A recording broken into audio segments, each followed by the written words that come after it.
ورحمة الله تعالى وبركاته في هذا البث الأول والمباشر من المدرسة. اليوم كانت بداية دخول المدرسة. طبعا أنا مع السلام عليكم مشاهدي قناة كلمة حق، مع المذيع الرسمي قاطع الياس ليوانا. هذه هي الأستاذة صباح التي غزت فيديوهاتها شبكات التواصل الاجتماعي وخاصة الفيسبوك، وهذا الأخير جعل منها قضية تطرح على مجلس تأديبي حسب لسان الوزيرة نورية بن غبريط. الأسئلة المطروحة: هل أخطأت الأستاذة صباح في تكوين أبنائنا على التربية الخلقية والتي هي لب دين الإسلام؟ هل تكلمها مع أبنائها والذين هم أبناؤنا أساسا باللغة العربية الفصحى والتي هي لغة القرآن والجنة عيب وعار؟ ونعرف أنها أصعب لغة في العالم، وللأسف لا يتقنها أغلب المسلمين في الحوار. هل تصوير الأطفال أثناء الصف يعاقب عليه القانون؟ وقالت الوزيرة الأستاذة صباح أخطأت فتحاسب، وهذه القضية لا ندير لها ظهرا.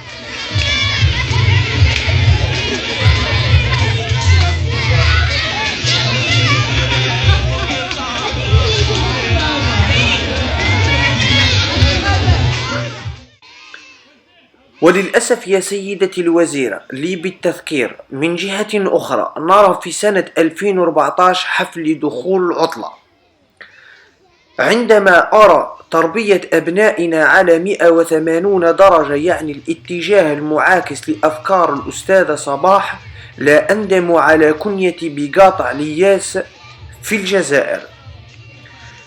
وبعدما أصبح الفيديو تحت انتقاد الشعب الجزائري على الفيسبوك، صرحتم أنتم يا سيدتي الوزيرة لجريدة الشروق شطحة الواي واي إبداع يجب استغلاله لوقف العنف بالمدارس.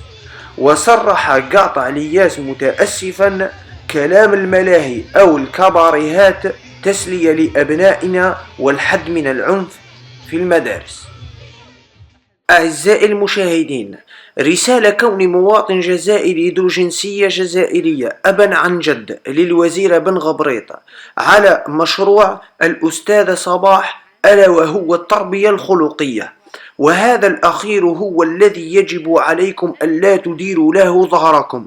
لا خطأ الأستاذة صباح في التصوير، لأني أقول شخصيا أن أغلب مشاكل مجتمعنا في التربية الخلقية: لا صدق، لا أمانة، الخيانة بشتى أنواعها، الكذب، السرقة، النظافة و إلى آخره، كلها بسبب انعدام التربية الخلقية.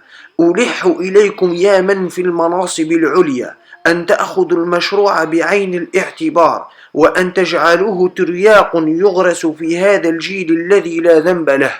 والكلمة إلى الأستاذة صباح مني إليك: الله والله والله ثلاث، أتشرف بك كجزائرية وابنة بلدي.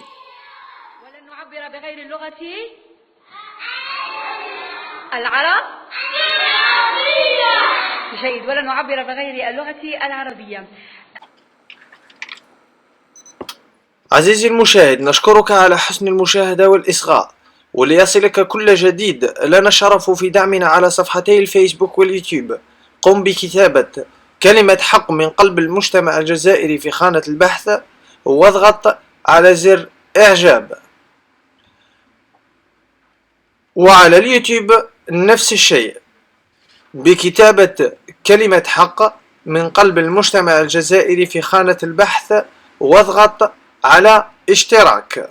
والسلام عليكم ورحمة الله تعالى وبركاته. قاطع الياس، تحية خالصة للزوال الجزائري. سلام.